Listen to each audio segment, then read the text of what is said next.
Isang gabi ay matutulog na dapat kami ni Kappa Girl. Kaso bigla ako napabangon kasi hindi ako makatulog. Hindi kasi ako sanay matulog nang walang kayakap eh. Kaya naman kinuha ko itong malaking capybara stop toy ko. Dahil meron na akong kayakap, masarap at mahimbing na ang tulog ko. Kaso biglang bumangon si Kappa Girl. Hindi rin siguro siya makatulog. At nakita niya itong stop toy ko.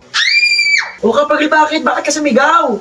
Tito Dugs, gusto ko rin ng stop toy. Naya kapag natutulog ako. Ano stop toy ba gusto mo? Eto, Tito Dugs, oh. Eto, Tito Dugs, yung pinakamalaki. Ayan, oh, ganyan kalaki yon. Para may kayakap na rin ako kapag natutulog. Pag binilma ko nito, magiging kamukha mo si Daniel Padilla. Dahil mabait akong tito at honor naman si Kappa Girl. At para naman sa pag-aaral niya to, para makatulog siya na mahimbing, binilhan ko siya ng stop toy. Kaya naman mga kadugyot, tara, unboxing na natin.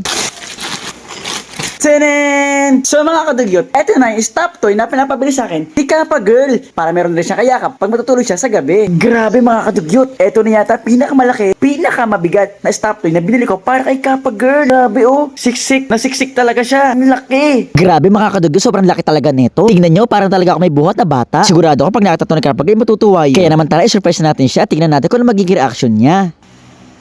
Kappa Girl, eto na yung stop toy na pinabili mo sa akin. Wow, Tito Dugs, ang ganda naman ang binili mo sa akin. Okay, Tito Dugs, akin na yan, matutulog na ako. O ayan, Kappa Girl, meron ko ng stop toy. Baka katulog ka na ng mahimbing. Opo, Tito Dugs, sa stop toy na to, makakatulog na ako ng mahimbing.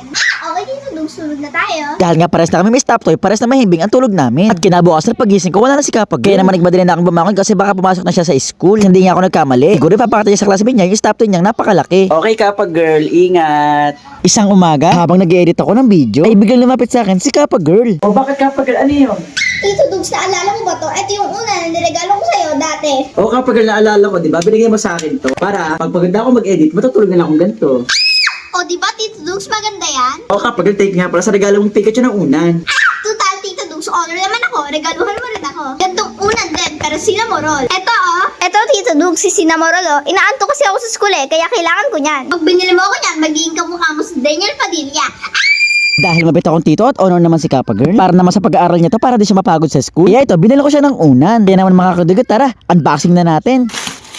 So mga kadugyot, eto na yung unan na sinamorol na regalo ko para kay Kappa Girl. Grabe mga kadugyot, oh, sobrang lambot. At si sinamorol yung pinili ko dahil si sinamorol ang gusto niya. So mga kadugyot, tara, bigyan na natin kay Kappa Girl. O Kappa Girl, eto na yung sinamorol na unan na pinabili mo sa akin para makatulog ka na sa school kapag inaantok ka. Wow, Tito Dugs, ang ganda. Okay, Tito Dugs, kukunin ko na yan. Susubukan ko na. Wow, sobrang ganda naman ito. Okay, Tito Dugs, susubukan ko na. Kappa Girl, paano mo naman susubukan niya para pag natulog ka sa school baka pagalitan ka? Tito Dugs, hindi. Gagamitin ko lang to tuwing recess. O, tapos na yung klase. Dito nga pinakita sa akin ng Kappa Girl kung paano at kung kailan lang niya ito gagamitin sa school. Ganto, Tito Dugs, oh. Kapag tapos na ang klase at sumigaw na si ma'am ng, okay, class, recess na. Tsaka natin to ilalabas at matutulog tayong ganun, no? Okay, Tito Dugs, matulog na tayo. Tuwing recess lang daw ito gagamitin ni Kappa Girl para matulog siya. Kapag daw kasi oras ng recess na ay talagang nakakaantok daw. Di ba, Tito Dugs, ang sarap matulog kapag recess. Oo nga Kappa Girl, sarap matulog sa school. Okay, Tito Dugs, sumasok na sa school. Papakita ko na sa mga klase ko. Okay Kappa Girl, ingat.